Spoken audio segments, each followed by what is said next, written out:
नमस्कार, मैं हूं अंकुर। आप देख रहे हैं सत्य हिंदी का न्यूज बुलेटिन। एक नजर डाल लेते हैं अब तक की खबरों पर। 1980 और 1990 के दशक में विश्व हिंदू परिषद द्वारा आयोजित राम जन्मभूमि आंदोलन के नेताओं में से एक बीजेपी नेता उमा भारती ने कहा है कि गोडसे ने जो पाप किया वो आतंकवाद शब्द से पर्याप्त नहीं होता। उसने एक सपने की हत्या की थी। महात्मा गांधी ने लीड किया था भारत के मूवमेंट को। इसके साथ ही उन्होंने कहा कि गांधी, नेहरू, पटेल में कुछ असहमतियां थीं, लेकिन उससे उनकी महानता कम नहीं होती। वो महान थे। उमा भारती ने यह बात TV9 भारतवर्ष से की।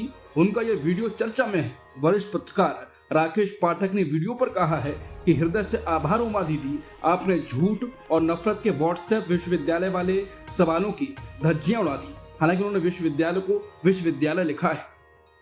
कांग्रेस नेता प्रियंका गांधी ने गजा में इजरायली हमले में अल जजीरा के 5 पत्रकारों की मौत को फलस्तीन की जमीन पर किया गया घिनौना अपराध कहा। प्रियंका गांधी ने कहा कि 5 अल जजीरा पत्रकारों की बेरहमी से हत्या फिलिस्तीन की जमीन पर किया गया एक और घिनौना अपराध है। सच के लिए खड़े होने वालों का अदम्य साहस इजरायली सरकार की हिंसा और नफरत से कभी नहीं टूटेगा। आज जब दुनिया का बड़ा हिस्सा सत्ता और पैसे के आगे झुक चुका है, इन बहादुर लोगों ने हमें याद दिलाया कि असली पत्रकारिता क्या होती है।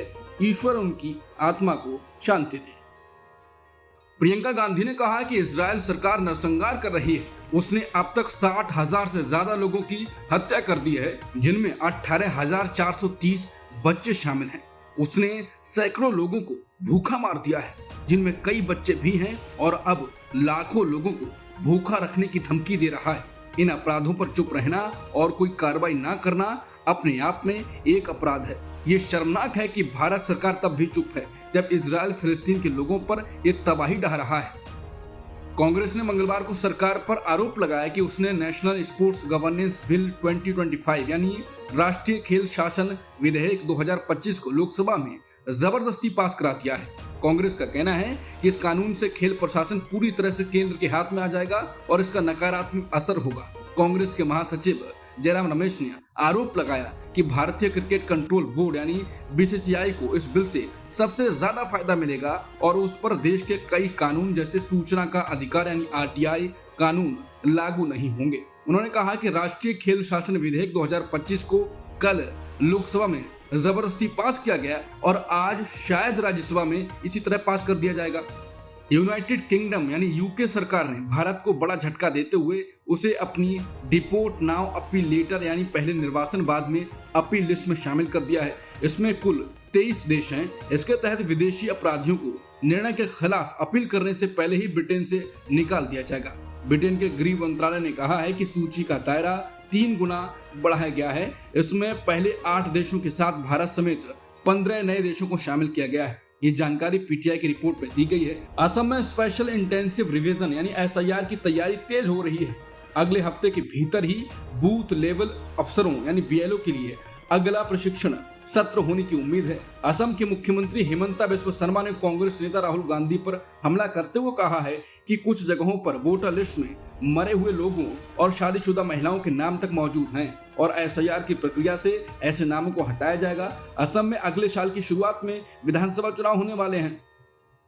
सुप्रीम कोर्ट आज बिहार में विशेष गहन पुनरीक्षण यानी SIR के मसले पर दायर याचिकाओं पर विस्तृत सुनवाई करेगा। जानकारी के अनुसार जस्टिस सूर्यकांत और जस्टिस जॉय माल्या बागची की बेंच इन याचिकाओं पर सुनवाई करेगी। बता दें, बिहार में SIR मामले को लेकर चुनाव आयोग ने सुप्रीम कोर्ट में हलफनामा दाखिल किया था।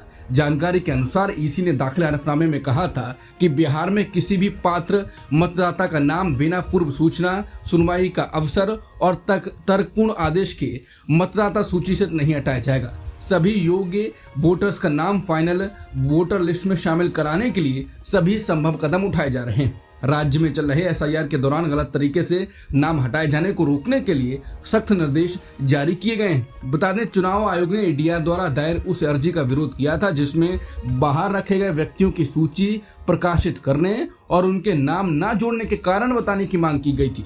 आज का दिन महत्वपूर्ण है, सुनवाई है। अमेरिकी राष्ट्रपति डोनाल्ड ट्रंप ने मंगलवार को दावा किया कि रूस से तेल खरीदने पर भारत पर लगाए गए उनके टैरिफ ने रूस की अर्थव्यवस्था को बड़ा झटका दिया है। एक प्रेस कॉन्फ्रेंस में ट्रंप ने कहा कि भारत रूस का सबसे बड़ा या दूसरा सबसे बड़ा तेल खरीदार है और उन्होंने ये भी कहा कि भारत पर लगाए गए 50% टैरिफ ने रूस की अर्थव्यवस्था पर गहरा असर डाला है। ट्रंप ने रूस की आर्थिक परेशानियों को मौजूदा युद्ध से जोड़ा और कहा कि अमेरिका ने जिन देशों पर रूस से तेल खरीदने के लिए 50% टैक्स लगाया है उसका बड़ा असर पड़ा है। भारत की तरफ इशारा करते हुए ट्रंप ने कहा उनकी यानी रूस की अर्थव्यवस्था अभी अच्छी हालत में नहीं है क्योंकि इसे बुरी तरह से झटका लगा है। राष्ट्रपति ट्रंप ने सोमवार को चीन के साथ व्यापार समझौते को 90 दिनों के लिए बढ़ा दिया है। इससे कम एक बार फिर दुनिया की दो सबसे बड़ी अर्थव्यवस्थाओं के बीच फिलहाल टकराव टल गया है। ट्रंप ने अपने ट्रूथ सोशल प्लेटफॉर्म पर पोस्ट किया कि उन्होंने विस्तार के लिए कार्यकारी आदेश पर हस्ताक्षर किए हैं। समझौते के अन्य सभी तत्व समान रहेंगे।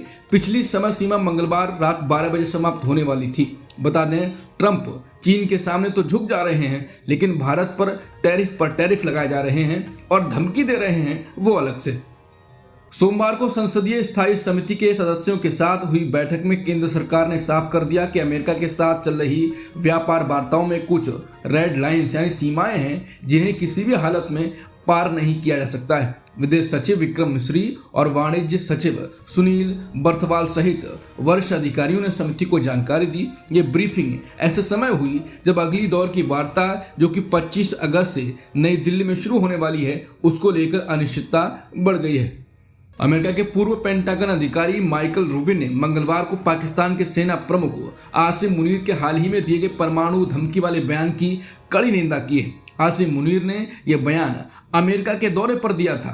रूबिन ने कहा कि उनका यह बयान 9/11 हमले के मास्टरमाइंड और आतंकवादी ओसामा बिन लादेन की भाषा जैसा लगता है। न्यूज एजेंसी एनआई से बातचीत में माइकल रूबिन ने कहा अमेरिकी जमीन पर पाकिस्तान की धमकियां पूरी तरह अस्वीकार्य हैं। उन्होंने आगे कहा कि पाकिस्तान की धमकियां इस बात पर गंभीर सवाल उठाती हैं कि क्या पाकिस्तान एक जिम्मेदार देश होने की जिम्मेदारी निभा सकता है या फिर अब समय आ गया है कि इस देश का अंत हो। माइकल रूबिन ने आगे कहा सेना प्रमुखों की भाषा हमें वही याद दिलाती है जो हमने ओसामा बिन लादेन से सुना था। उन्होंने कहा कि आसिम मुनीर सूट पहने ओसामा बिन लादेन है। बता दें आसिम मुनीर ने भारत को धमकी देते हुए कहा था कि हम एक परमाणु राष्ट्र हैं। अगर हमें लगता है कि हम खत्म होने वाले हैं तो हम आधी दुनिया को भी अपने साथ खत्म कर देंगे। कड़े राजनयिक कदम की मांग करते हुए माइकल रूबिन ने कहा कि आसिम मुनीर को अमेरिका में पर्सोना नॉन ग्राटा घोषित कर देना चाहिए। इसका मतलब है किसी व्यक्ति को किसी देश में बिल्कुल भी स्वागत योग्य नहीं माना जाता और उसे वहां आने पर रोक लगा दी जाती है। उन्होंने कहा कि आसिम मुनीर को कभी भी अमेरिकी वीजा नहीं मिलना चाहिए। यही नियम किसी भी पाकिस्तानी अधिकारी पर लागू होना चाहिए जब तक पाकिस्तान अपने इस बयान के लिए सफाई नहीं देता और माफी नहीं मांगता।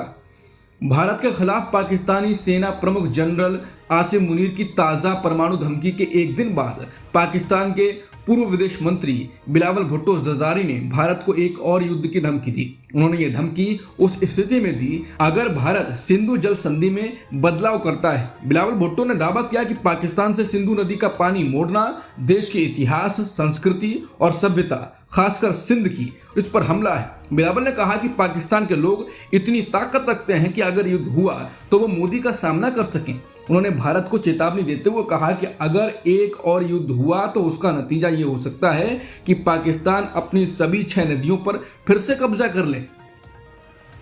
कई पशु अधिकार संगठनों ने सुप्रीम कोर्ट के आवारा कुत्तों के मामले में दिए गए फैसले पर चिंता जताई। इन संगठनों का कहना है कि कुत्तों को सड़कों से हटाकर शेल्टर में भेजने की प्रक्रिया अव्यावहारिक और अवैज्ञानिक है। पूर्व केंद्रीय मंत्री और पशु अधिकार कार्यकर्ता मेनका गांधी ने कहा कि दिल्ली सरकार को लाखों सामुदायिक कुत्तों को रखने के लिए करीब 2000 केंद्र ढूंढने पड़ेंगे। उन्होंने कहा यह फैसला गुस्से में लिया हुआ लगता है और इसमें तार्किक सोच की कमी। People for the ethical treatment of animals यानी पेटा इंडिया ने भी कहा है कि इतने बड़े पैमाने पर डॉग शेल्टर बनाना संभव नहीं है। अब तक की खबरों में इतना ही। बाकी खबरों के लिए बने रहिए सत्य हिंदी के साथ।